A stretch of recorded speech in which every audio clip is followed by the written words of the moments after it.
What is up, homies? Welcome to a very special video from Heroes Reforged. We're going to be doing something a little bit different today, something very fun. We're going to be breaking down the announcements from San Diego Comic-Con, from the Marvel Cinematic Universe, Marvel Studios. We're going to do a little bit of a deep dive into Phase 5, some of the things that were announced. We're going to deep dive into Phase 6 as well. The few things that were announced, but we're also going to speculate, maybe give our thoughts and our opinions, and maybe try to predict the future a little bit as to what we think could happen in Phase 6, and maybe some of the story elements that could happen as well. I was in Hall H for the Marvel Studios panel. I was also in Ballroom 20 for the Marvel Studios animation panel. So whenever I can come in and give you a little bit of a tidbit of what I got, news I got, information I got from the panel, I will share that as well. Before we get into that, as always, you can check out our Patreon for exclusive videos, patreon.com/heroesreforged. We have a ton of uncut reactions for all the Marvel shows that we've been doing. We're going to be starting She-Hulk very, very soon. And then we're going to obviously be doing whatever else comes out on Disney Plus, Werewolf by Night, Guardians of the Galaxy Holiday Special.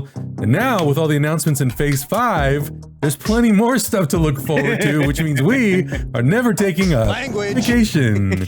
Our life has been planned until 2025. Yay. Also, if you haven't subscribed yet, you should definitely subscribe. If your subscribe button is red, turn it gray. Otherwise, if it's red, Augustine might be in some big trouble over there. Sorry. Adam, guys.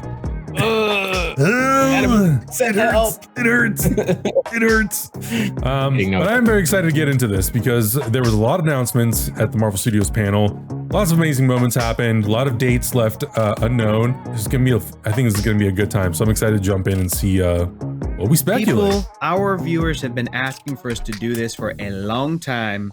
And we were planning something like this, but then we're like, wait a minute, San Diego Comic-Con is about to happen and they're about to announce a bunch of stuff. And sure enough, they did.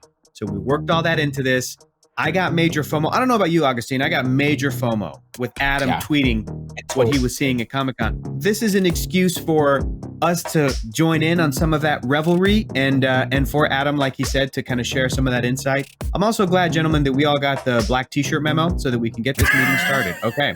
This is the future of the Marvel Cinematic Universe. Before we get into the future of the Marvel Cinematic Universe, here is Phase 4 of the MCU, including the few projects that have yet to come out. She-Hulk, Black Panther, Wakanda Forever, which we learned is going to be the end of Phase 4. But here's everything else up to that point. And Adam, you also wanted to make a note of the animated projects up here on this screen. Yeah, so it was kind of interesting, that panel, because in the Marvel Studios animation panel, there was an opening narration by the Watcher, Jeffrey Wright, and he's talking about how it's a new time, lots of different things are happening. But he also did mention and welcome the audience into the Marvel animated multiverse, which is not something I've seen too many people talk about, and I think it kind of gets lost in sort of the excitement. None of the press releases that I received was it used as an official term. As we're talking about Phase 4, when Kevin Feige later did the presentation in Hall H, he took What If off of that slate. So it was a little bit of an indicator to me that, okay, it seems like the animated projects, What If, I Am Groot, Spider-Man Freshman Year, are going to kind of exist under the Marvel Studios animation banner in their own Marvel animated multiverse. They're part of the MCU, but they're not part of the phases. But they're MCU adjacent. And the way you described it, when I was freaking out about Spider-Man, we'll get to it. You're like, this is a multiverse story. I'm like, oh, okay, got it. It's difficult even to look at that lineup of Phase 4 and to not notice that What If, with that poster with Captain Carter, that very much ties into what we saw in Doctor Strange in the Multiverse of Madness. So it's like this idea of like, is it canon? It's like, kind of, yeah, because Loki opened up the multiverse. And then after that Loki show, then you could really watch animated stuff and kind of all consider it, oh, these are just different realities. So we're all even with the Captain Carters being two different Captain Carters from What If and Doctor Strange, it's still What If gives you kind of the tee up to understand what's happening in the universe. And I think that's the biggest thing that I've noticed so far in this Multiverse Saga from the audience is they're putting a lot of separation between what's happening in the sacred timeline and what's happening outside of that. And I would say that because it's all part of the multiverse, it's all MCU canon. It just takes place in different timelines. I think it's very possible for things that show up in animation to cross over at some point. It hasn't happened yet, but it always could. That's why I always kept tweeting, it's MCU canon, it's just not part of our main timeline, and that's fine. Yeah. Okay, so next up, first project that we're getting from the time of this recording, the very next MCU project, I Am Groot, 5 shorts on Disney Plus, August 10th, 2022. Adam, you saw the first short. Was it good? Did you like it? I did, actually. I thought it was very charming and very funny. To be totally truthful, I feel like these will be so fun to play before all the MCU movies in theaters as well. They're doing 5. They'll all come out at once. They're already working on 5 more. So it's very charming. It's very fun. They did say that Rocket will show up at some point. So I think that'll give us a little bit of a clear indicator how like quote unquote live action this is versus how animated it is.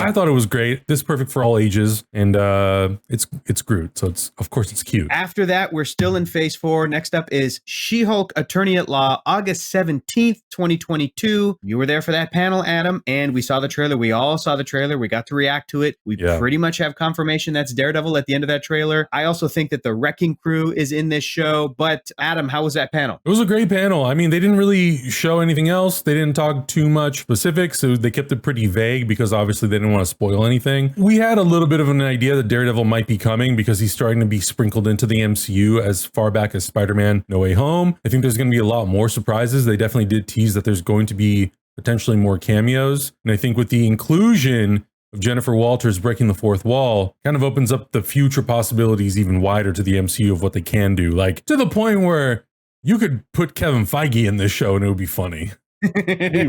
Okay, next up. Now, this was not in any of those announcements yet. We have yet to see an official poster or title, but as far as we know, this is coming out Halloween this year, October 2022. A Marvel Halloween special directed by Michael Giacchino, noted composer, which is really great. Amazing. And people are already pointing to the Marvel Comics property Werewolf by Night. The rumor is that the star of this project, Gael Garcia Bernal, is playing a werewolf. The synopsis is apparently that the character's name is Jake. Marvel just put out this character a few years ago, maybe 2 years ago in like 2020, a new Werewolf by Night who is a Native American, but he has Native and Mexican roots. And the character's name is Jake Gomez. What's really cool is it was co-written, this comic was co-written by Taboo of the Black Eyed Peas, which is super dope. Oh, really? And there's a musicality element to the story. I thought it was really great. I really enjoyed it. But Gael Garcia Bernal, Mexican actor, I don't know if he is also of Native heritage. I don't think that he is. So it's sort of like are we missing another opportunity for like a Native American superhero in the MCU, or are they going to lean into the Mexican roots of this character, or are we going to get an opportunity for more Native representation going forward? In any case, the other person starring in this is Laura Donnelly from the TV show Outlander, and I have a theory that Moon Knight is going to appear because you can't do Werewolf by Night without Moon Knight. That's my theory. I don't know if I'm right. We'll see. Augustine, what's your take on Werewolf by Night and knowing that this is Gael Garcia Bernal? Any interest more than would be expected? Yes. What's striking to me to bring up the issue, it's not an issue, but the thing of Native Americans and people transforming, right? I'm not a Native person. I am Mexican. I don't know the full history of it, but I know that typically the people who transform into wolves are called skinwalkers. Skinwalkers are not kind entities. They are very bad things that are terrors. Basically, there are boogeymen. There are, like everything that's evil that happens at night. Basically, that's what a skinwalker is. So I don't know if the MCU wants to dive into that side of things, because it's like, you don't talk about skinwalkers. You don't mention them. Like, you don't, like me even saying the word. Apparently I'm not supposed to say it with my window open because it might come out. Like there's that kind of stuff. Right. So you might be right. And it's something I think worked for the comic that I read. At least I enjoyed it. I think it worked for that, but it's also similar to like how Ms. Marvel garnered some controversy because of the fact that they even used jinns as part of the mythology or whatever, right? A lot of Indian fans and people were like, that's not necessarily appropriate, that's inappropriate and whatever. So maybe they did look at that possibility and they're like, let's just have him be Gael Garcia Bernal and then we'll do a native character for something else. So he's Mexican is fine because he's Mexican, be Spanish, German, French, Japanese, Chinese, like anything, because Mexican is just a nationality. It's not necessarily a race. And therefore, leaning into that side of it can be fine. I just don't know if leaning into the Native American or just Native person is a good idea. Next up, we all saw the trailer, Black Panther Wakanda Forever, coming out November 11th, 2022. Couple of things were confirmed in this. The amazing actress Michaela Cole, amazing actor, phenomenal in This May Destroy You, is confirmed to be playing Annika. And a lot of fans are speculating she's going to be Storm. being introduced into this movie, but she is instead going to be a member of the Midnight Angels, which is like Dora Milaje. And we saw Riri Williams. We also got the confirmation Tenoch Huerta is, yes, Namor, the Submariner. And we also got to see Mabel Cadena as Namora, Namor's cousin, which is really cool in this one shot. And it looks like the underwater people have blue skin when they're on the surface, and they have their normal skin tone when they're underwater, which is a really interesting way to take the classically blue-skinned people from Marvel Comics, the Atlanteans. So I think that's been pretty cool. So yeah. And it's worth pointing out too, we were talking about it right before we started recording. It's not Atlantis in this version. No. It's Talokan. What is it, Adam? Talokan. Yes. Again, another way to differentiate from the Jason Momoa Aquaman, but this movie is going to be a phenomenon. It's going to be wild. Yeah. So that's coming out. No, I can't even wrap my head around what this is going to do. I know. The one question that I have, or theory, in the trailer, Queen Ramonda says,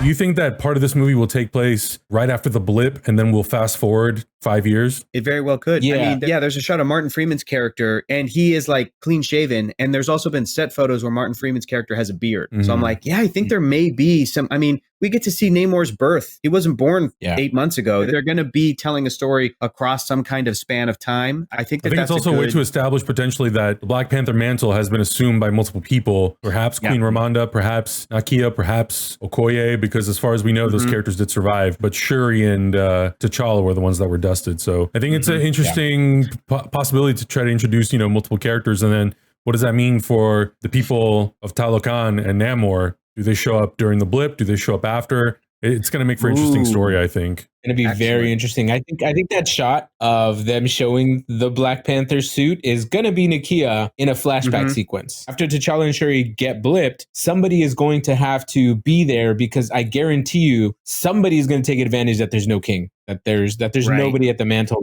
That shot is going to be the Black Panther for that moment. Whether she stays the Black Panther, who knows? I'm hoping she does, actually. That'd be amazing because, as we know, Lupita Nyong'o is Mexican. Yeah. So not only do we have the water, we are going to have Wakanda.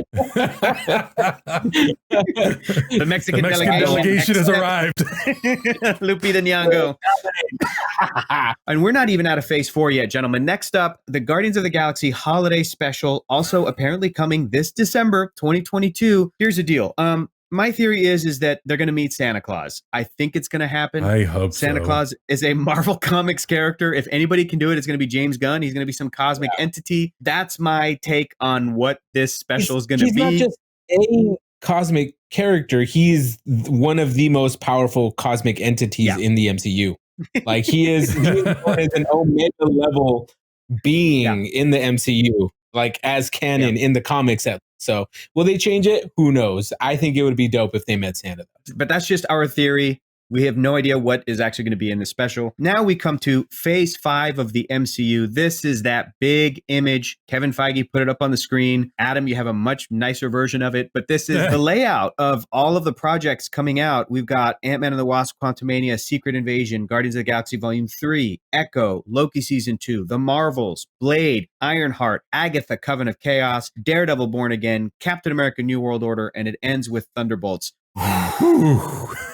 That's so wild, man. I think because to me, something like Secret Invasion, even though it's a longer Disney Plus series, I think that could be its own arc by itself because so much stuff happens in the Secret Invasion because it's so involved. But having it just be like the beginning of phase 5 that is going to be, like 6 months down the line, who knows if it's going to have any implications in the future or not, is so wild to me. Out of these projects, what's your number one most anticipated project, either Disney Plus show or movie? It's tough. I'm probably right now feeling Captain America New World Order. I am just so ready to see Sam Wilson come back. I'm so ready to see what that story is going to be. But what about you guys? What do you have? I'm not necessarily super surprised, or it's not, I wouldn't say, I don't know if it's my most anticipated, but I think I'm the most intrigued by Daredevil Born Again, only because it's an 18 episode first season. There's a part of me that wonders if they're going to use all 18 episodes to reintroduce introduce the Defenders. Hold that thought. We'll get to that. I was going to say Secret Invasion, but given that it's so early on, I feel like it's just going to lay groundwork for something that pays off later on. And I'm not sure where that's going to pay off.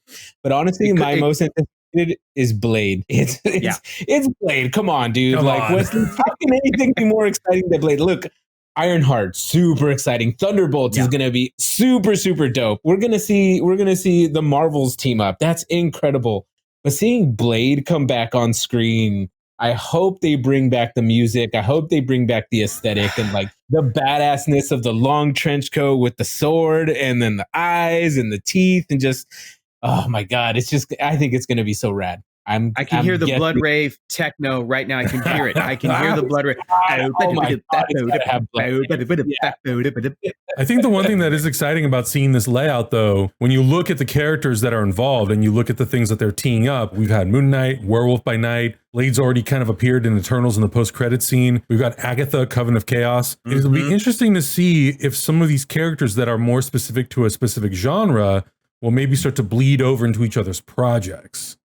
Hold that thought, because I have thoughts on that as well. So first up, they only said it's early 2023. Next, we have What If Season 2. Adam, you saw the first episode. Based off of the descriptions, there's going to be one based on Marvel 1602. There's going to be an episode where Wenwu fights Odin. There's going to be one where like Iron Man is in this Mad Max world, something like that, which I think you may have seen a clip of. And then, of course, the first episode is What If Captain Carter fought the Hydra Stomper? Like it's like the sequel to what we saw in season 1. Exactly. How's it looking, Adam? Yeah. Oh my God, it looked great. I mean, I would say because it seems like they maybe had more time to work on this. So some of the animation looks a lot more refined, especially with the action stuff. I would say that the episode is a cross between Captain America, the Winter Soldier and Black Widow. They kind of interconnect some of those storylines together, and you get to see a lot of Captain Carter and Natasha together in the episode, which is really, really cool. So they do some fun twists like that, and it was really, really good. I really, really liked it. I do think that also this season, I remember in the previous season, there was the one episode that I believe introduced Gamora that had Tony Stark in it and was cut. I believe that we're going to see now that be in this second season. Yeah. So I think you're right. Right. So they didn't give a date, unfortunately, but animation looked really, really cool. And it really leans even heavier into the multiverse concept because sometimes you see the Watcher and you just see him surrounded by these glass shards of the multiverse. And there's a lot of really cool stuff that like, it went by so fast for me that not even I caught a lot of it, but it was really cool to see that they have multiple versions of a lot of the characters, different scenarios and different universes. The sizzle reel, like you said, was cool. There is something that feels very Mad Max Fury Road with like giant monster looking trucks like racing, and it kind of felt almost like Ben-Hur Mad Max Fury Road. It looked really, really cool. So I cannot wait to see it. But that first episode was really solid. There were some really great moments and cameos. Well, It says early 2023. I got it out of the way. It's MCU adjacent. Now we can get back to the prime sacred timeline. Ant-Man and the Wasp, Quantumania, February 17th, 2023. You saw the footage. You saw the trailer. You saw the first look at Kang the Conqueror, Jonathan Majors. When Ant-Man introduces himself and says he's an Avenger, Kang apparently says, "You're an Avenger? Have I killed you before?" Which is the best line you could give Kang. It's so good. Cassie Lang is going to get that suit. She's kind of had like a purple suit. She's going to be joining with the adventures in the quantum realm. Bill Murray is a character native to the quantum realm, apparently. Like he lives there. We also maybe saw MODOK. Fans are speculating. Not maybe. It was MODOK for sure. It was MODOK for sure. But fans are speculating who the MODOK is. Right. And they're saying maybe it could be Corey Stoll returning as Darren Cross from the first movie, Yellow Jacket. Also, Adam, did you see Michael Pena or not? Because I don't know if he hasn't been confirmed or announced or anything. And if he's not in this movie, I'm going to have a serious problem with Marvel. I think we're all going to have to riot. No, not from the footage that we saw. You know, the footage pretty much starts with Scott Lang having written a book, a biography about his journey of saving the universe. And the rest of the family they're kind of making fun of him for it because he's very much like, yeah, my book, I saved the universe. And like, whoa, Scott saved the universe. Oh my God, you should write a book about it. They're really making fun of it. It's really, really fun. But then, there's a device that then sucks them into the quantum realm and they all get sucked in together as a family.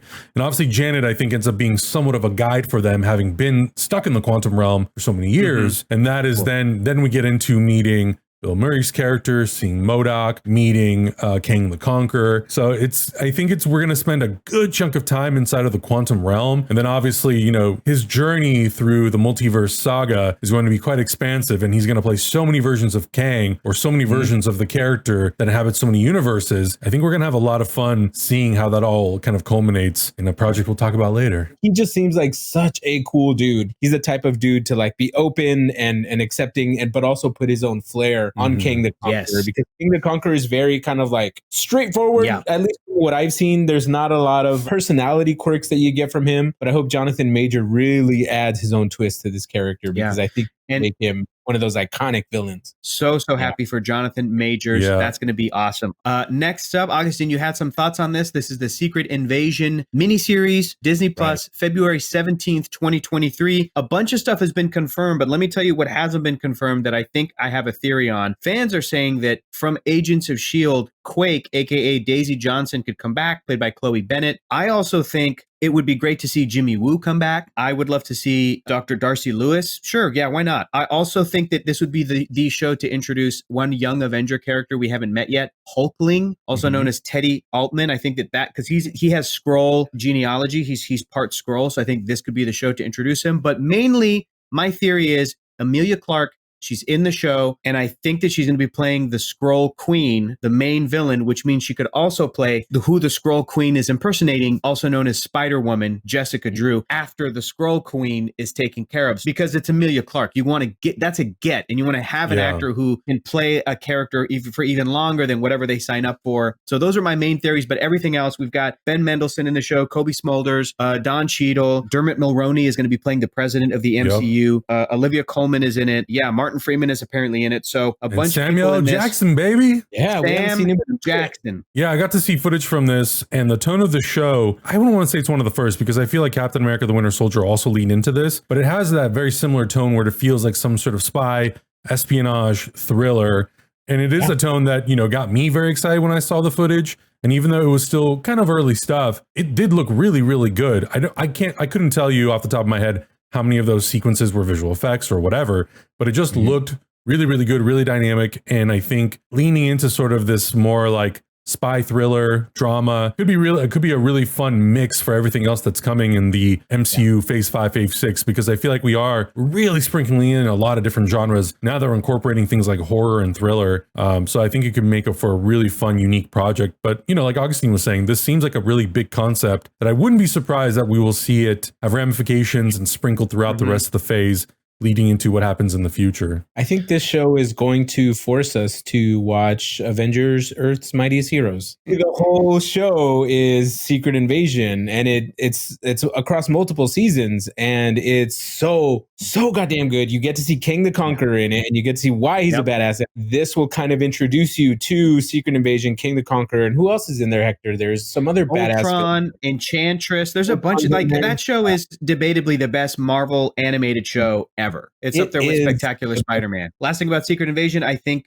they should reveal that Sharon Carter was a Skrull from the Falcon and Winter Soldier, because who was she talking to? What was she doing? Nobody knows. Some shenanigans. Nobody knows. Next up, May 5th, Guardians of the Galaxy Volume 3. Great panel, emotional panel. Adam, you saw some footage. The main thing here is that we had from Peacemaker, Shikuti Iwuji, confirmed as the villain. He is the High Evolutionary. And I think everybody has been pointing to that and going, he's the guy that made Rocket Raccoon. We're going to see like the final act of Rocket Raccoon's story, and that's going to get some resolution and some closure. We saw a baby raccoon in the footage, and that was the most adorable thing I think I've seen. No. I haven't heard anybody mention that yet. Oh, no. Those things are going to fly off the shelves when they put them on sale.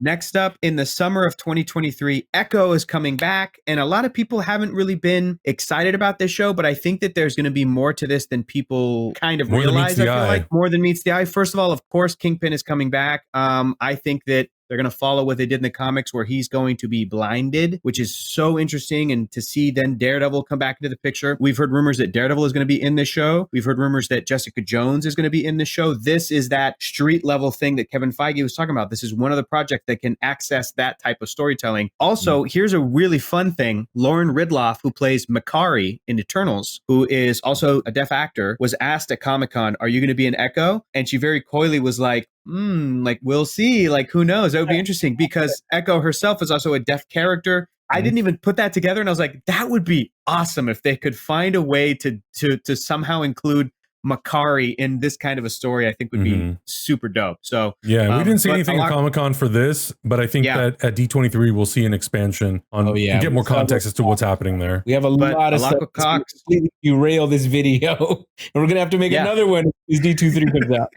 But talking about great native representation, Alaqua Cox is a native actor, and we all know that Hawkeye was one of, if not her first acting job. Just incredible, just so cool to see Disney and Marvel Studios just like really invest in this actor and this talent and then see where it goes. So really looking forward to it. Next, we have summer of 2023, Loki season 2. Guys, no idea what to expect. It's going to have to follow up the cliffhanger of last year. I hope that my dude Mobius gets a jet ski. That's my main thing. Well, I think, again, this is going to be an opportunity where we can start sprinkling in the various versions of Kang. Yes. Follow up with that. And I think also because it deals so much with variants, I have a really strong feeling that we're going to start establishing things that will potentially lead into things in the future, but it's all speculative. We'll probably, again, find out more stuff at D23 about this. Next, we've got July 28th, 2023, The Marvels. Now, I got to update some little photos I had because we've seen the end of Ms. Marvel, the great sort of mid-credit scene where Kamala Khan and Carol Danvers swap places in space, whatever that means. I'm loving Carol Danvers' new suit. I can't wait to learn more about Ms. Marvel's like bangle, her ancient weaponry, whatever that may mean. And we also know that Monica Rambeau, played by Teyana Paris, is in the movie as well. So just those three together. But guys, since watching the show, we can also, it's been confirmed that Amir Khan, played by Sagar Shaikh, and Mohan Kapoor, who plays Yusuf, Kamala's dad, and Zenobia Shroff, who plays Kamala's mom, they're in the movie. So mom, brother, and dad are in the movie. I care more about that than anything else happening cosmically. That's it. This movie is they better be having dinner, hanging out. I want to see her dad become Ned, the guy in the chair, like really kind of like involved in like, okay, here's what you got to do, but be careful. I'll be watching you via this thing, and just like, you know, be that kind of support system for her, even though that's out of left field, not comic canon or anything. I think that would be pretty rad. Do you think that we'll get an answer on whether or not Monica Rambeau is in fact a mutant based on what happened in SVU? I think that they will actually say that it was more of like a cosmic energy accident, the same way that like Carol was affected. But also, who knows? Because now that Kamala's a mutant herself, maybe they'll go back and reveal, well, the only reason this happened to Monica is because she's a mutant. And the only reason this happened to Carol is that she's a mutant. And speaking of the mutants of it all, for this movie, Rogue could be a villain. And that's how Rogue in the comics gets her power of flight and super strength. She absorbs Carol Danvers so much that she keeps those powers permanently. And this could be something that they could actually set up and have Rogue be like a villain in this. There's just so many different things they can do. Something that hasn't been confirmed that I would also like to throw in there is I'm like, I would not mind seeing Jude Law come back again to have some resolution for the Kree, as well as Ben Mendelsohn and Sharon Blynn, who play Talos and Soren, the Skrull couple. And also, again, Kat Dennings, just bring her back because she was in WandaVision, so whatever. Next, gentlemen, we've got fall of 2023, about a year from now, X-Men 97. We saw the classic lineup. There's new additional members, including Sunspot, Morph, Cable, Bishop, Forge, Nightcrawler, the Hellfire Club are bad guys, and Magneto is leading the X-Men in this. Adam, you saw some of these images. How hype was that crowd? Very. Are you kidding me? The only footage that we saw, it was an animatic that they were shipping off to get animated, but it had some of the music from the show. And I think they said the Newton brothers who are doing the music for the animated series. Like when you're just showing off an animatic, it's still exciting because it means it's happening, but it's different than if they would have said, we're showing you the new intro. Then it would have been like, oh my God. But it was really cool to see all the character designs. It's cool to see, Nightcrawler, Bishop, some of those characters were returning, some of them new, seeing Magneto have a new design that is from the comic books. It's exciting for us because one, that just means we're in it. We're literally in the middle of watching the show right now. So by the time we finish season 5, there'll be plenty of time, for this show to come out. So I'm just excited that we'll be so perfectly refreshed for this show. And probably the most important announcement that they made, finally, Disney Plus put X-Men the Animated Series in the proper story order. Thank God. Finally.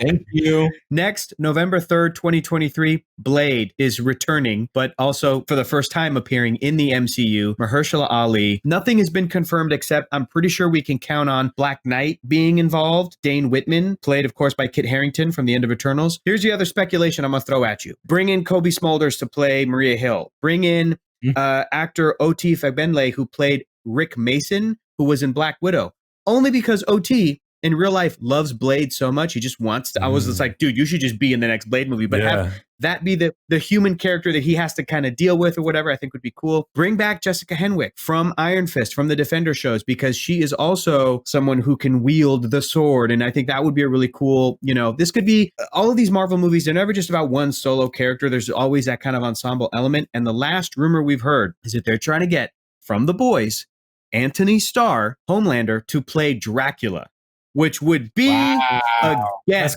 gentlemen. That would be rad. That would be so rad. We haven't even seen the worst of what he does in The Boys. Apparently it gets even worse. So I'm super duper excited and super sold on that idea. I believe it. Next up, fall of 2023 on Disney Plus, Ironheart. She's getting her own show. This is, of course, starring Dominique Thorne. We saw her already in the Black Panther Wakanda Forever trailer. She was already forging the Ironheart motif, the logo, the armor, whatever. It's also been confirmed that from In the Heights, Anthony Ramos is going to be in the show. My speculation is she's going to get a new suit, something that looks closer to what she looks like in the comics right now. And I also thought it would be a good opportunity to bring back Gwyneth Paltrow, Pepper Potts, and Morgan Stark, her daughter, just to kind of include it in the sort of Iron family kind of a thing. I think that would be a cool opportunity. Yeah, it's kind of a full circle moment for Ryan Coogler in a lot of ways because he's introducing this character into the movie. And Kevin Feige was accepting an award a few years back, and he was talking about how we went to the midnight premiere at the ArcLight with Jon Favreau and Robert Downey Jr. In that theater, Ryan Coogler was sitting there as they were introducing Iron Man. So it's a really cool full circle moment for him that he now gets to introduce this character. And I think it would be just, again, another nice passing of the torch, like you're saying, to bring back Gwyneth Paltrow as Pepper and Morgan, pass on the torch. And it's a reminder to in-world and outside of the world that, this is an homage and sort of an honor to Iron Man, that this character still represents something in the MCU. Next up, winter of 2023 going into winter of 2024, we have Agatha, name change, Coven of Chaos. This is very interesting. There's rumors, we don't know really anything about the show other than Catherine Hahn is coming back, and we know where we left her at the end of WandaVision. She was like brainwashed. The rumors are that some actresses are going to be joining her, including Hannah Waddingham from Ted Lasso, Hunter Schafer from Euphoria, Amy Poehler, and Catherine O'Hara could potentially... Come on. I mean, come on. This is the show where you just bring in very funny women. You bring in very funny women. I've already even seen the internet say you should also loop in Keke Palmer, bring her into the MCU and have her be a part of this coven. For the love of God, please put Keke Palmer in the MCU. I love her so much. Just get some very, very funny women to be able to bounce off of whatever Agatha, whatever Catherine Hahn's cooking up. So I think that this show is another one that's like, we got to keep our eyes on it. I think comic book fans are sleeping on it, but I think it's going to be really, really fun and D23. I think we're going to get a little bit more information at D23. I don't think we'll get anything major because D23, the presentations are pretty short. So I think they're going to have to really focus more on, because again, like Comic-Con, I really think that they focused a little bit more on the theatrical distribution.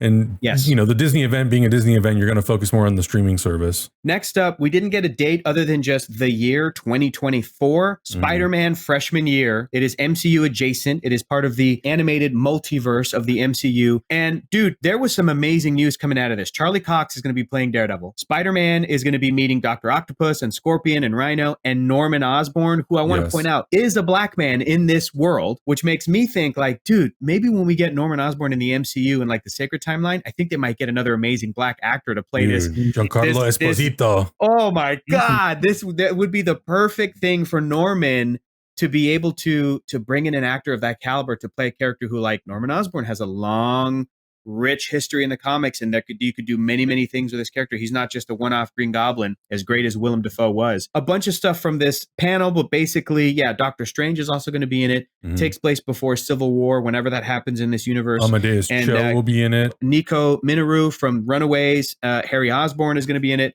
We get some cool alternate costumes. And you didn't see any animation either, Adam, but just like images, like, just like from this everything we just saw was like all the characters, all the costumes. And there really was a lot of confusion about the whole thing of like, where does this take place? Yes, it takes place before Civil War, but this is where the conversation kind of came up about how same events can happen across the multiverse, just the outcomes might be different, or the way that we enter into these moments could be different. Because like in Captain America Civil War, who does Peter Parker meet on the couch talking to Aunt May? Tony Stark. Who does he meet in freshman year on the couch talking to Aunt May? It's Norman Osborn. So there's a little bit of a twist. There's a little bit of difference. And also this Daredevil in the show, he's got a black, red, grayish suit. In the MCU that he's a part of now, he's going to have a red and yellow suit. So I think they're doing little things here and there to kind of twist and make it very clear that this is multiverse story. Obviously, also the big one in this is that he's going to meet Doc Ock. So if he would have met him in No Way Home, it wouldn't really make any sense timeline-wise. Right. Next up, spring of 2024, we have Daredevil Born Again, 18 episodes. Nothing's been confirmed other than Charlie Cox and Vinny D'Onofrio are coming back. But let me tell you right now, here's my speculation. Bring everybody back. Luke Cage, Jessica Jones. Bring back Danny Rand. Do a good Iron Fist story. Bring back Colleen Wing, especially Claire Temple. Misty Knight is such a good character. Bring back Elektra. There's so many different characters from the Netflix shows that you could bring back, resolve some storylines, set some stuff up. This could be the opportunity if you're going street level. Bring in Cloak and Dagger. Those characters from that show, they were played by Aubrey Joseph and Olivia Holt, because Cloak and Dagger are big street level Marvel characters. They are in so many different Marvel things. And I'm like, this is the opportunity, baby. So I just want this to be just their chance to be like, okay, we heard you. We're bringing everybody back, and we're going to do Iron Fist right this time. And we're going to do, you know what I mean? If it's 18 episodes, I feel like you have an opportunity to do a lot, especially if they're 18 episodes that are each around 40 to 60 minutes long. That is a lot of storytelling that you can do. You know, that's like 4 months of story.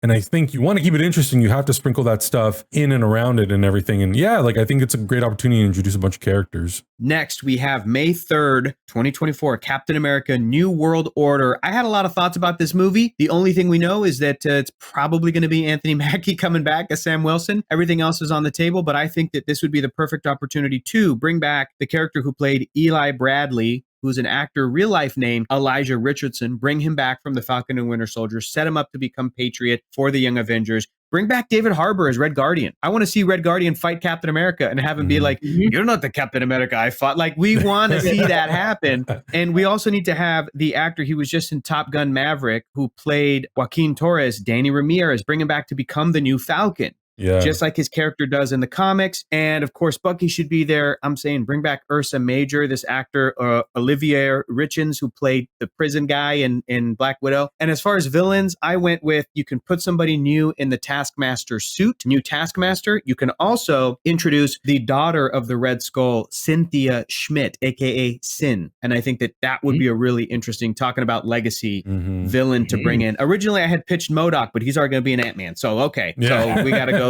That's out.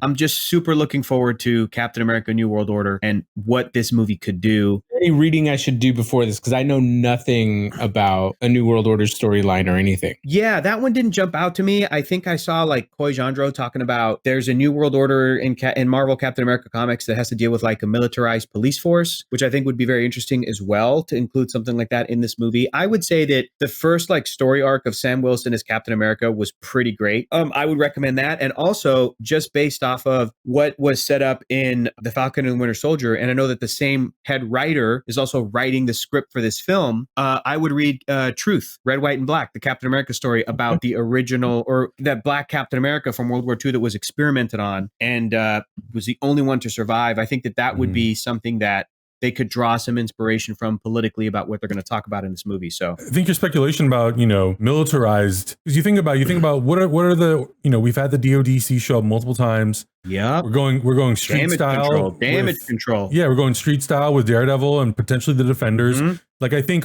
all of those shady criminal organizations are going to constantly come back and repeat and repeat and repeat. The more tech they get their hands on, the more it could potentially lead to something that I think we're going to talk about maybe next. Ending Phase 5 is a movie I'm so excited they announced July 26, 2024, Thunderbolts. We know nothing about this movie other than fans of the comics pulling and speculating from the idea in the comics.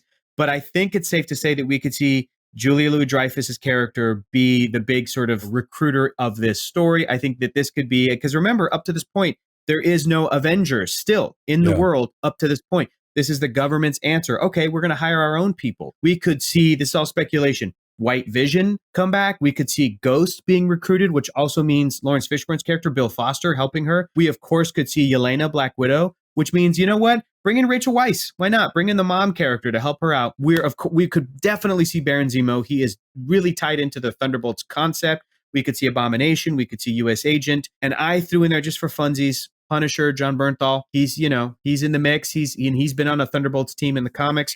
And I think this could also be the movie that could have some kind of like a tribute to William Hurt, because his character is supposed to be the inspiration, the name, General Thunderbolt Ross, for this like government sanctioned team.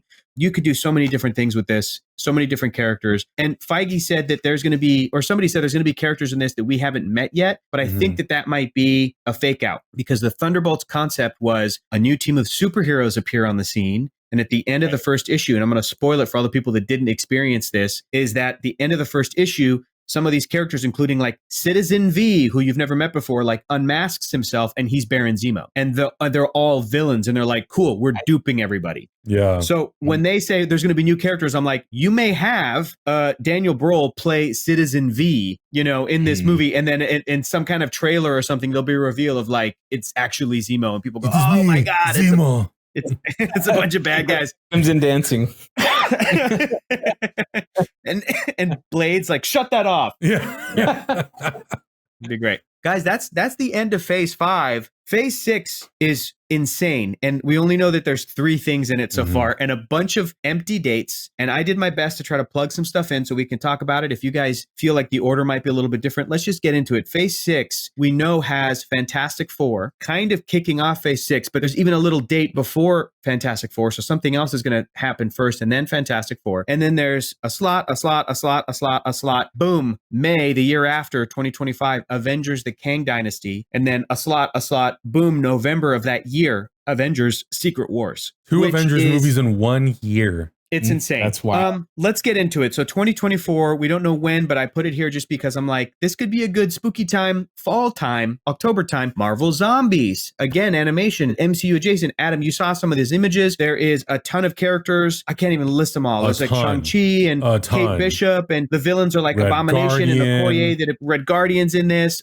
Icarus is a zombie. There's like, basically, it looks really, really fun. Yeah, we didn't see anything from it, but it looked really, really cool. And look, I'm a horror guy. I'm a horror guy. Come on. Like a hard rating? Isn't this I think I saw some stuff that they're going for TVMA, but I don't know if it's actually been confirmed by Disney itself.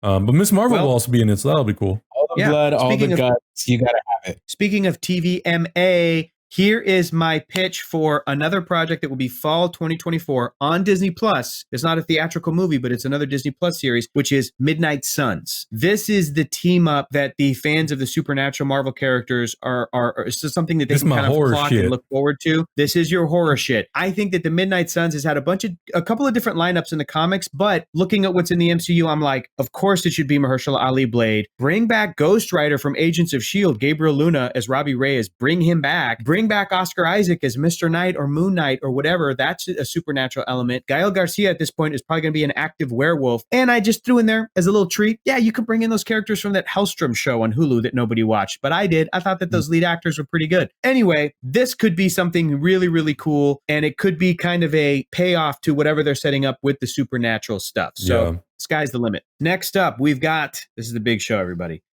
Fantastic Four is coming out November 8th, 2024. We have to talk about a couple of things. Number one, do we think John Krasinski is going to return as Reed Richards, or was that just the fan casting on the side so that to kind of appease everybody and what the fans were expecting? Fan casting. Fan casting. I think that the fan casting was done just to appease the internet because Feige has other plans for Mr. Fantastic. So again, it's difficult not to look at who they cast as Kang the Conqueror, Nathaniel Richards, a descendant of Reed Richards, and know that it's Jonathan Majors. It's a black man. So it's like maybe they'll have a black Reed Richards in the MCU in the Sacred Timeline.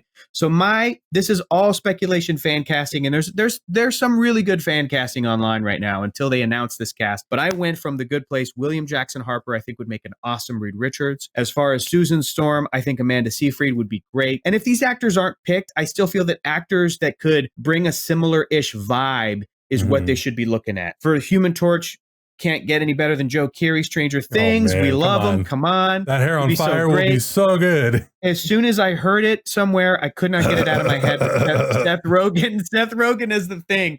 I mean, it's just... You want That'd be kind of amazing. You want to make a character endearing to me. It's got to be voiced by Seth Rogen. But it's also just like a comedian, a Jewish comedian, a guy who's really lovable, a big heart, a wonderful voice, and you're not going to not love Ben Grimm if it's Seth Rogen. It's not possible. Exactly. I think for a first Fantastic Four movie to focus on the Four and have the villain be Mole Man would be honestly kind of a good bet to focus on the family members themselves.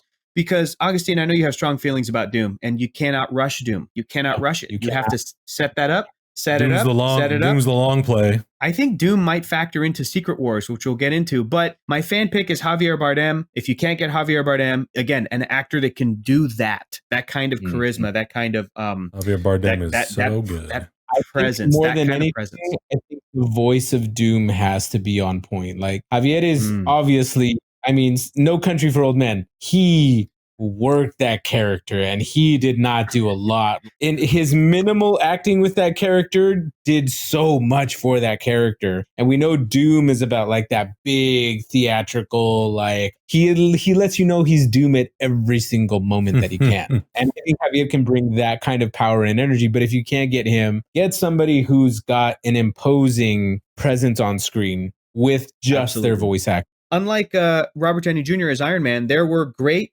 excuses and great reasons for him to have his helmet off. But it's like with Dr. Doom, it's like, no, this dude, he's scarred. He's so vain. He's like, he really is going to be an actor who's going to be this the whole time. So you're absolutely right. Yeah. It needs to be Tom all Hardy about should just play him. Yeah, sure. So we cannot understand Dr. Doom. That'd be great. That'd be great. So we have a couple of more slots that are open. I know that this next show is in development, so I'm clocking it here. Fall of 2024 on Disney Plus, Armor Wars, Don Cheadle. We also know that Walton Goggins, who played Sonny Birch in Ant-Man and the Wasp, is coming back as Sonny Birch. Everything else is up in the air, speculation. I think this would be a great opportunity to introduce a version of the Crimson Dynamo, because it's Armor Wars. You have to have him face off against a bunch of armored characters. I think this would be a cool opportunity to bring back Ghost, because Ghost was a part of the Armor Wars comic book storyline a little bit. And I also pitched that Obadiah Stane from the first Iron Man movie, Jeff Bridges' character, maybe had a son. Like in the comics, Ezekiel Stane could be a character that could show up and cause some damage. But mainly, if you're not bringing back Sam Rockwell I don't even want Justin the show. Hammer, I don't even want the show, because that's what it's all about. That's from the comics. And this could also be something that there's just like so much more to do with War Machine, but also part of that larger sort of armor family, like we're talking about, whether it's Ironheart or Tony Stark's wife and child, right? For like Gwyneth Paltrow and the rescue armor. There's just so many different things they can do while still not just falling back on Tony Stark, Iron Man, but like keeping that going forward, but with all these amazing characters. So I know a lot of people were kind of freaked out when they didn't see it on the slate, and it was like the writer had to come out and say it's still happening. I think a lot of that was because in 2020, when they did their investor relations call, they actually did have a pretty expansive lineup of shows that they were working on. And now that we know kind of the slate, we see how actually like far ahead they've been already thinking about a lot of this stuff. That was in 2020. So they announced that in 2020. That means they've already been working on it for at least 6 months to a year prior to that. So they're really in it for the long game. Like this is a 5-year roadmap, and that doesn't even include everything that's like still happening, still going on in the background. And on top of everything, they're already planning for phase 6 and beyond. So the next open slot is winter 2024. I was like, it'd be a great Christmas movie. Deadpool 3, I think would be great. That we know again that this is in the works, and I feel like, sure, what a great time to kind of slot this in. I have no idea what the story could be. Deadpool kills the Marvel Universe or Deadpool kills the MCU would be really fun. Great excuse to have a bunch of cameos. Bring back Cord, bring back Domino and Cable from Deadpool 2. I don't care if it doesn't make sense. Do whatever you want. And crazy, you look like the guy that was the villain in this universe. If any of these projects can get Chris Evans to come back, I'm like, maybe it could be Deadpool in a cameo capacity. He already did it in Free Guy. So next, what you rad is Deadpool kills the universe at Christmas. Our previously Christmas special introduced character, Santa Claus, is the only person who can stop him. That would be amazing. That would be fantastic. That would I would love the marketing on that movie. Going into 2025, winter of 2025 has an open slot. So I'm going with the Wakanda series that is apparently in development right now, a spin-off show. They've been rumored to have it be about Okoye. It's kind of like an origin story, but I think make it about Okoye, make it about the Dora Milaje, make it about the Midnight Angels. And my only other pitch is bring back Andy Serkis to play Claw, even though he died, because he could have his consciousness uploaded somewhere, just like we saw with Arnim Zola, because in the comics, Claw is a being made of sound. So have Andy Serkis come back and do a motion capture character. Seems like a no-brainer to me. I think it'd be a great way to, keep using some great Black Panther villains. Yeah, and I think it's a really good opportunity to just continue to expand the world of Wakanda, hence the title, obviously. But I think it'd be cool to have something that is maybe focused on other characters, because it seems like, obviously, Black Panther, the first film, was focused very much on T'Challa and his family. The second film seems like it's juggling a lot of pieces, but it's very much an ensemble. Everyone is doing a lot of work. But this could really be the thing that really gives us much more insight into the Dora Milaje, all of these characters. I think it'd be really, really cool. Yeah. This as an anthology series, because I want to see M'Baku get some time. Let's get M'Baku and the Ari tribe some time. Like, they're not just villains; they also have and then there's also so many tribes that were going for that mantle of Black Panther. So let's highlight each one of them. That'd be so rad. I agree 100%. That would be such good world building. That would be dope. So yeah, we'll see. Next, we have another open slot, spring of 2025. I'm going Doctor Strange 3 on this one. We have a great cliffhanger at the end of Multiverse of Madness. He's got a third eye. He meets Clea, played by Charlize Theron. You still have the Sorcerer Supreme Wong in the mix. I want to see more of Rintra, that green cow guy. He didn't do shit. I want to see more of this poor guy that had a story arc cut. And I think that in terms of the villains, you have to go and set up and maybe pay off Dormammu, and Caecilius could come back. We could still bring back Mads Mikkelsen to bring back this character, but Chiwetel Ejiofor has played 2 Mordos, and they're still both alive technically. Yeah. So maybe find a way to resolve that. And even by the end of all of this, Strange could maybe start to form in our universe, in his world,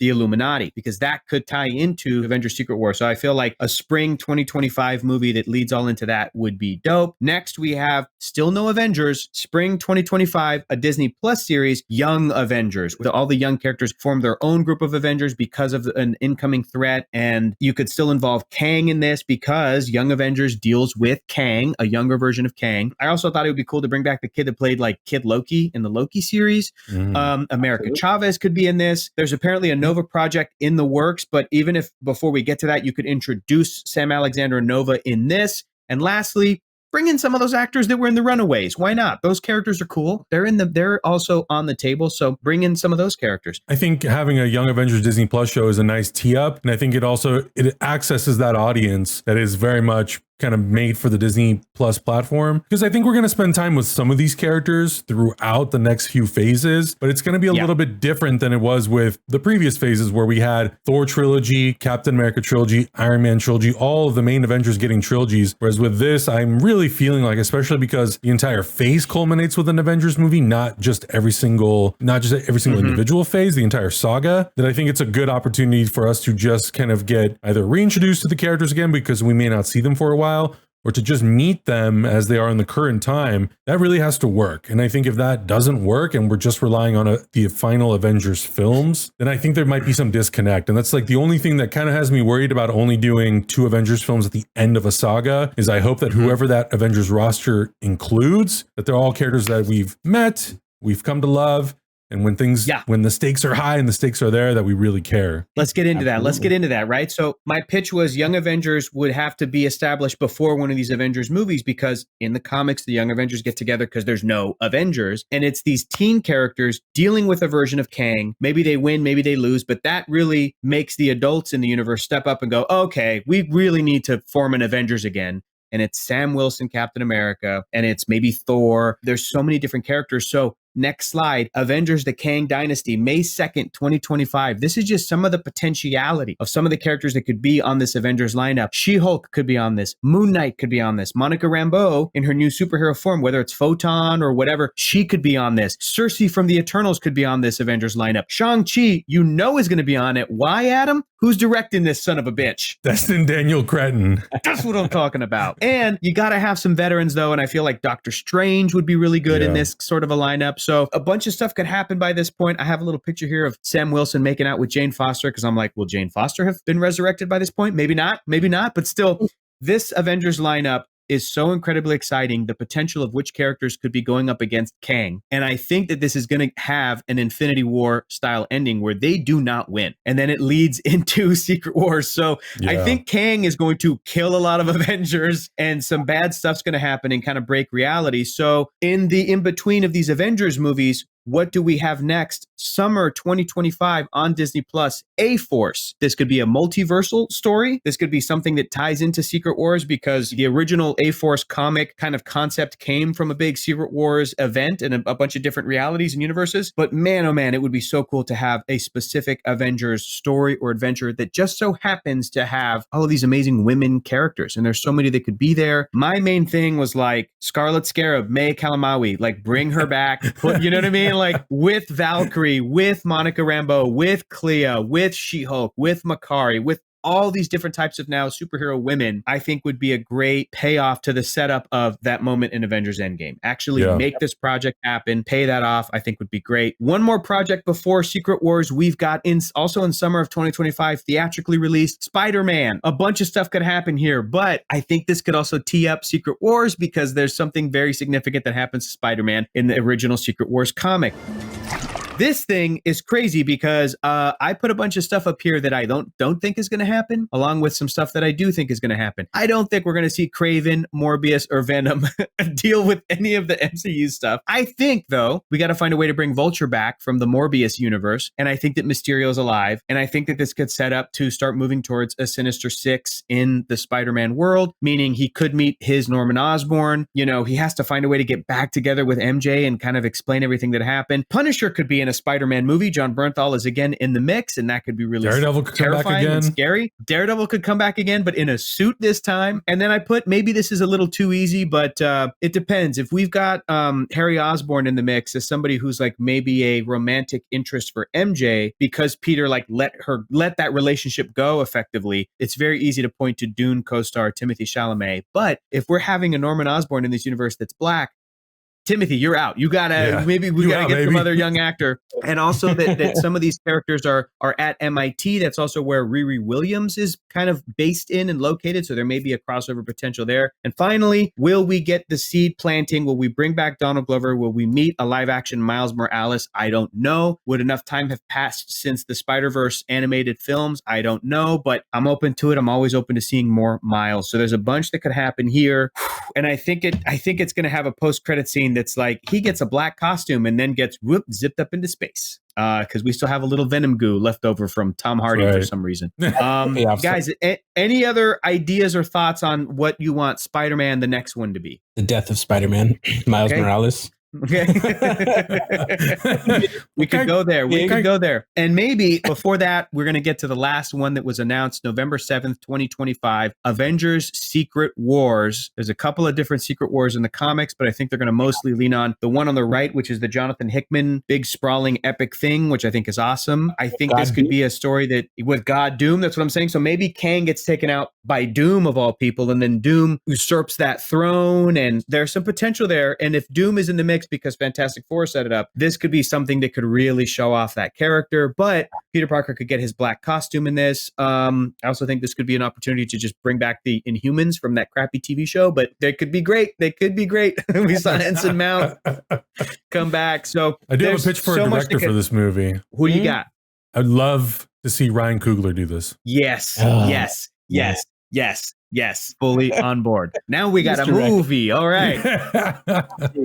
Guys, that's the end of phase 6 as far as we know it. There's still shit to do. I'm already into the phase 7. We've already got some slight planning that I want to run by you, but the number one thing I want to talk about going into phase 7 of the MCU, whether it's a Disney Plus series or if they find a way to work around the rights issues, I'm talking Indestructible Hulk. I'm talking we have to do something with Hulk. We have to introduce Wolverine. We got to bring back Betty Ross, Leonard Samson, introduce Amadeus Cho, bring back Samuel Stearns, aka the leader. Do we want to see World War Hulk? What kind of story do we want to see? Augustine, take it away. We have to see. Hulk has been such a underutilized character, so much to the point where he's kind of the comedy relief at this point.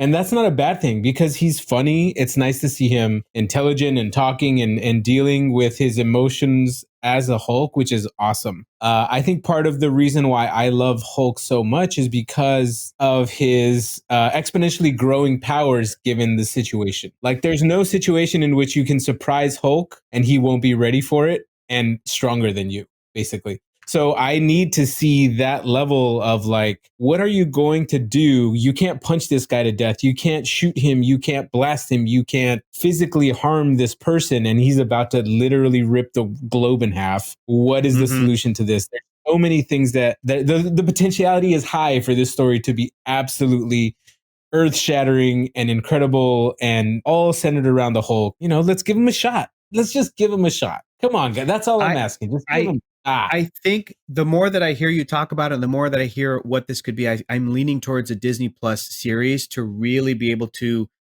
you know, to can you imagine a show where it's like, this is the problem, and then the people who come in are like She-Hulk, like she's trying to solve the problem. She has to find Amadeus Cho, who's a new Hulk, or maybe Leonard Samson, Ty Burrell from that first Hulk movie. He comes back and he's like, now I'm gamma powered. Betty Ross is in the picture, but whatever they kind of throw at the Hulk, even Wolverine, this new agent, nothing works. He is on a full rampage. He's gone mindless. It could be a great send-off for the Mark Ruffalo version of Bruce Banner.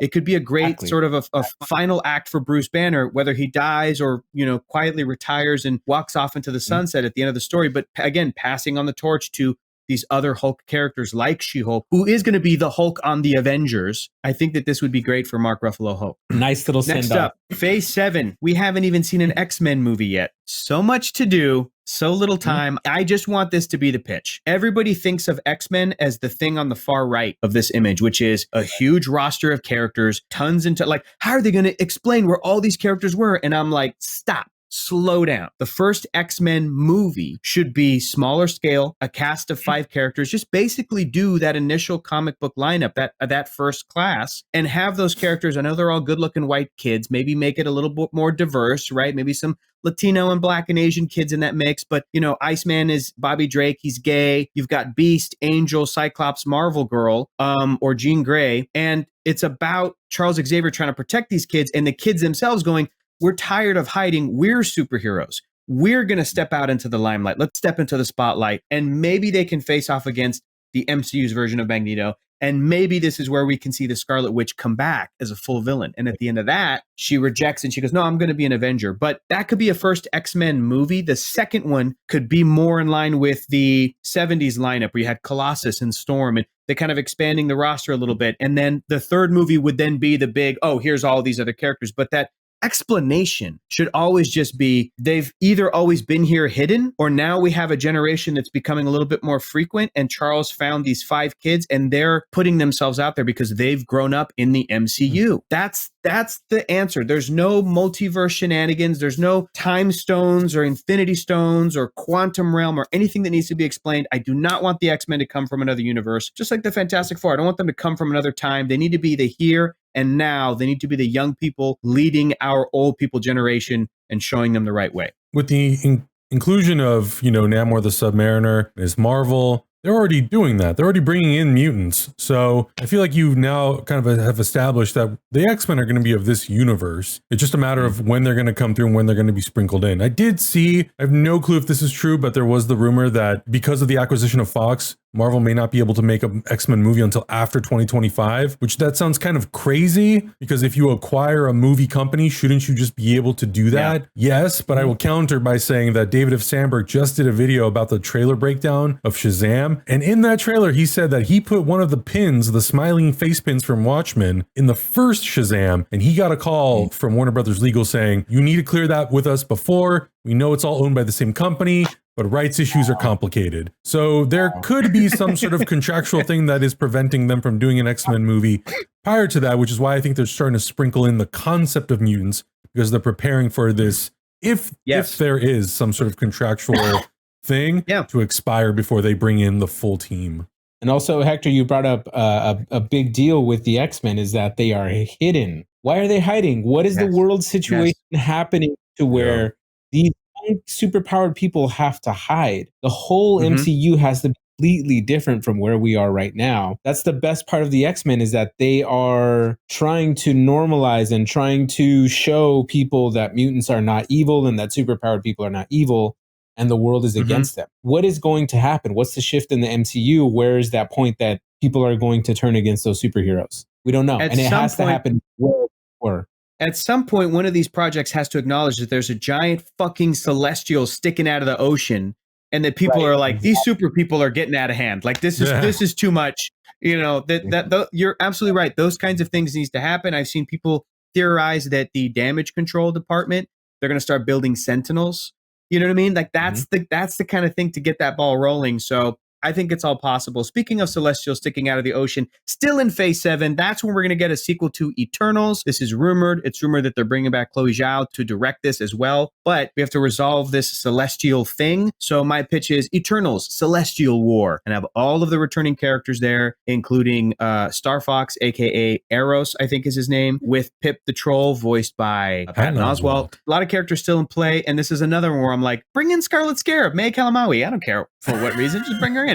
Put her in the movie. Put her in the movie. But Hector, you should have just gave her own Disney Plus show on this damn roster you made. I should have done that. Well, here's the next slide. Scarlet Scarab coming at... No, I'm kidding. Second to last one I have here is, again, Shang-Chi and the Legend of the Ten Rings. A lot of stuff and characters still at play, and I think that could be resolved and explored in a Shang-Chi sequel. It's rumored to be in development. So I'm calling it Shang-Chi and the Battle for the Ten Rings, because it's going to be him versus his sister. She's now the head of the Ten Rings organization. We've got Ronnie Chang as John, and we've got Florian Matanao as Razor Fist. And Florian, this actor, he was also in Creed 2. He's great because he's like, you know, in the comics, my character has 2 Razor Fists. So he's like, that still needs to happen. Like, he's down to lose the other arm in these movies. And I'm like, go for it. I think that this would be a fantastic opportunity to bring in Ms. Marvel and to tie in that mythology with her Bengal. It was hinted at as being connected to the Ten Rings. Bring that in, do some cool stuff with that, kind of figure out what that whole thing is. I also would like a Spider-Man cameo because Shang-Chi and Spider-Man are friends in the comics, and I would love to see it.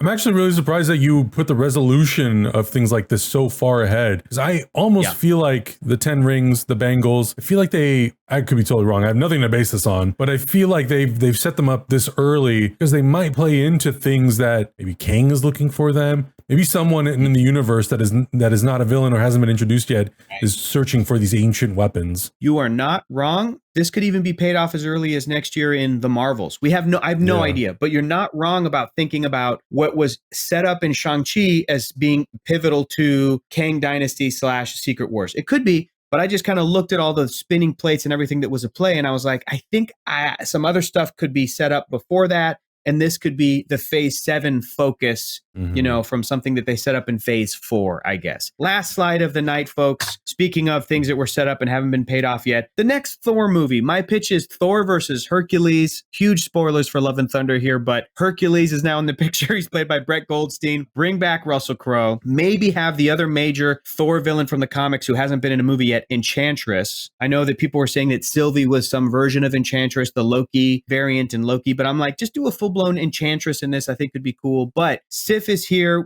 I would love to see Beta Ray Bill, because Beta Ray Bill and Sif have a great relationship in the comics. Would love to see all these returning characters. And of course, we have to answer the question, can people be resurrected from Valhalla? Would Jane Foster come back? Would Heimdall come back? He's got a son now, Axel, that we've met. And the Warriors 3 are apparently in Valhalla. Does that also mean that maybe Thor's mom could be there, or even Odin himself? I don't know, but the comics have explored some of these questions. They have given the Odin power, or the Odin force, to Thor because he's like the next Odin. And with that, he's been able to resurrect some fallen Asgardians. So there's a potential for some of that stuff there. I still think that of all these characters, the Warriors 3 were done dirty, and they could come back. I'd love to give them a little redemption, maybe a little Disney Plus, maybe a little something, but there's still stuff to explore. Thor is a dad now. He has a daughter named Love, and she has some kind of ability. She's got some abilities and powers, and I would love to see where that could lead to, especially if he's in this place where he's a dad, and now here comes Hercules being like, I have to fight you. And he's like, I don't do that anymore, man. Like, you know, by the end of this story too, we have to set up Hercules as like, okay, you're a good guy. You can be an Avenger. You can be somebody who maybe you can even take the role of Thor on Earth or Midgard while Thor goes and kind of retires and becomes a dad. This is my last pitch, last thing, furthest ahead I could think of. That's the future of the MCU, y'all. We did it. You heard it here first, guys. We got everything 100% right. We are never wrong. Everything will happen just like you heard. And Kevin Feige, where's my money? Give me my Yes, money. please. Well, I think what's so exciting about this and looking ahead and even just speculating on other projects that could come, it just shows how expansive and vast the MCU is, can be, likely will be, and how you can thread almost anything together and you can pretty much come up with a cohesive story that makes sense. And really the only thing that's really driving the end result is, what does Kevin Feige want to do? Right. It's really is like, what do I want to do? What do I want the end of the phase to be? And then he pitches it to the Marvel Parliament and they go, yeah, Kevin, that's pretty good. Let's get some writers on this. And then it will obviously alter along the way, but it's so nuts that like you can almost do kind of anything as long as it has like a cohesive straight through vision and has follow through. It's kind of amazing what you can do with such a massive playground of characters. Cause like I've been saying in the past few of our trailer reactions for some of the stuff going into phase 4, I felt like I knew the phase 1 characters pretty well, even though I did not read a ton of the comic books. I read some of them. Going into this stuff, I'm like, I really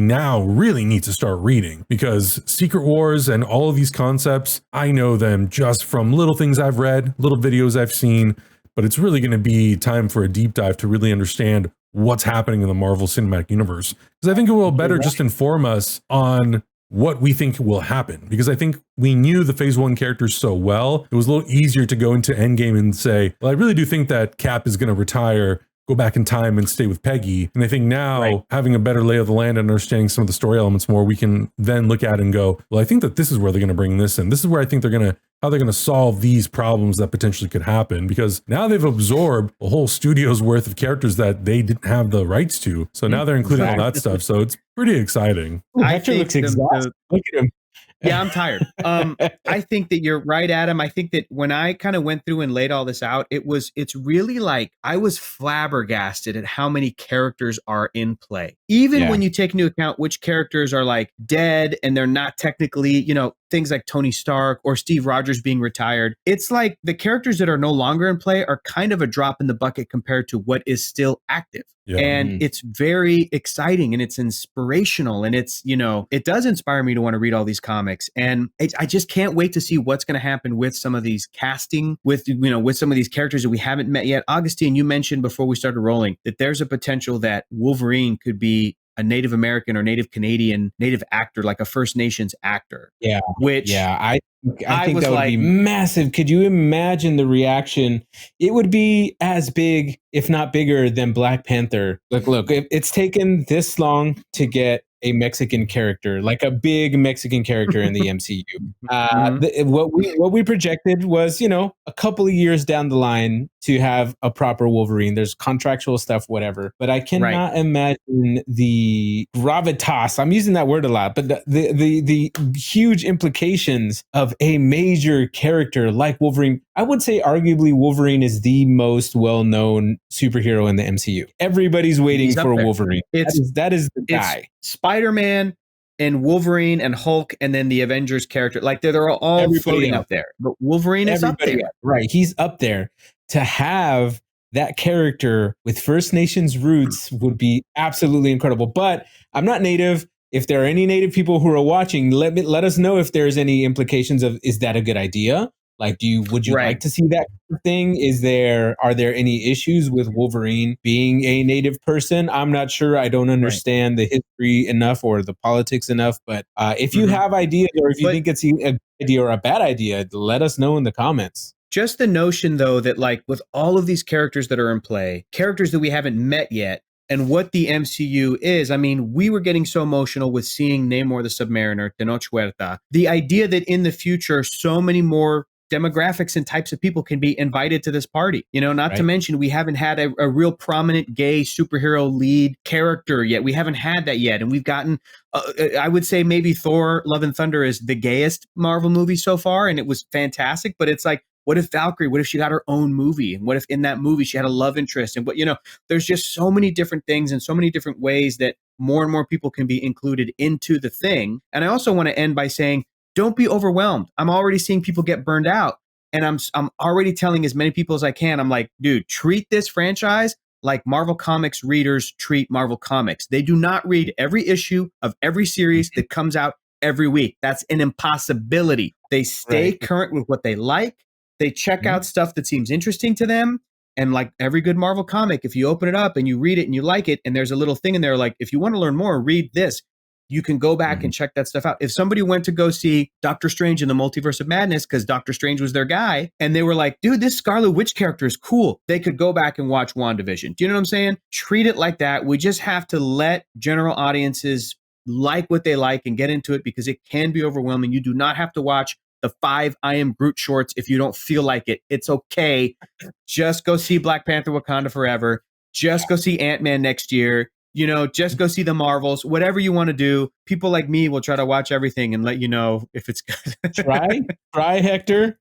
Will. You know, there is no try. Yes, there's only do. Exactly. It was a lot of fun. I had a lot of fun breaking this down and checking out and theorizing what could come in the future. The Marvel Cinematic Universe, whether we like it or not, is here to stay for a long time. There are some things that I definitely do want to talk about in our next Check Skins episode, talking about some of the behind the scenes stuff that I think is really worth talking about, and seeing, you know, just kind of getting, you know, our hand on the pulse and seeing how people feel about it. But like you were saying, there's something for everybody in this Marvel universe. You know, there's always going to be something for someone. Yep. Also, Marvel Studios and Disney, delay all of these if you have to. Pay your visual effects artists, right? Give them enough time to do the work. We can wait. I know it seems like we're nerdy hungry for this stuff, but delay it if you must. Give people decent hours and let them put in good work. We want them all to look as good as Wakanda Forever. All of them. Which, look, you know, I'm going to say something crazy. I'd be okay if after the end of every saga, they took a full year off. Seriously. Just to like catch up with projects. Seriously. Do that. Media I need to watch, you guys. I honestly, I was pretty okay with it because of COVID, then being delayed by a year. Yeah. Yes. Was I hungry for it? Absolutely. Did I love the anticipation of when it finally came back? Yes. That hunger was there. You don't need to plant flags for the next 75 years. We can take a little chill. It's all good. Ain't nobody going nowhere. You know, if shareholders are like, we can't do that, we're going to lose money. No, dummy. You're Disney, dummy. bro. Ain't nowhere. Gonna lose money. Sorry. Exactly. Sorry. If those shareholders are upset at that the CEOs can take a pay cut and they can pay other visual effects artists more. Oh, they're never gonna suggest that, are they? Okay.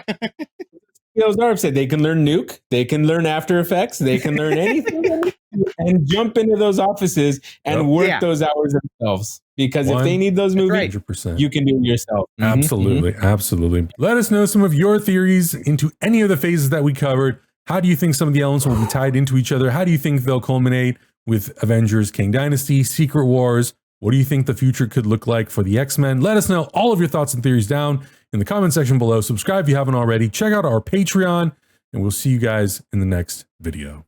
Bye. Kevin Feige, my invoice is in the mail, but just send it later. $100 million. If we got any of this right, just tell us to take down the video, please. We'll go ahead and do that. Don't change your plan because we get something right. Don't change the plan because we get something right. We'll take this video down, Kevin. We'll take it down. Okay. Don't worry about it. Don't worry about it.